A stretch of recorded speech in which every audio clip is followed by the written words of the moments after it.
Colorado Springs businesses hosted watch parties where people could see the Thunderbirds fly over the graduation. Our Devan Karp spoke to one man who was watching the jets with an expert eye. Watching the Thunderbirds fly over the Air Force Academy is something that brings hundreds of families together every single year. I spoke with one retired fighter pilot who says it's a great way to support our military and the cadets who are graduating. Just want to see them fly. The roaring sound of fighter jets is something retired Air Force Colonel Hank Poberka knows all too well. I love it.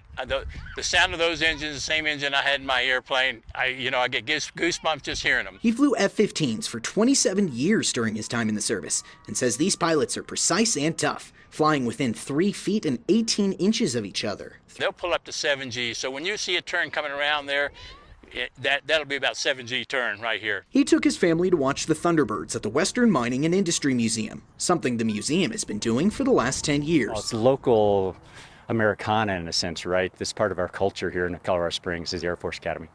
And then we're part of that too, historically. So it's just fun to have the whole mix together. Poberka says the Thunderbirds have an important part in the military, inspiring the next generation of pilots to think about flying. And actually, it brings a lot of people into the Air Force.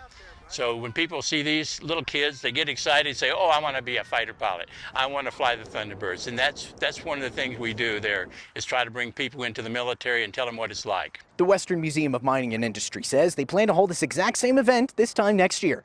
In Colorado Springs, I'm Devan Karp, News 5.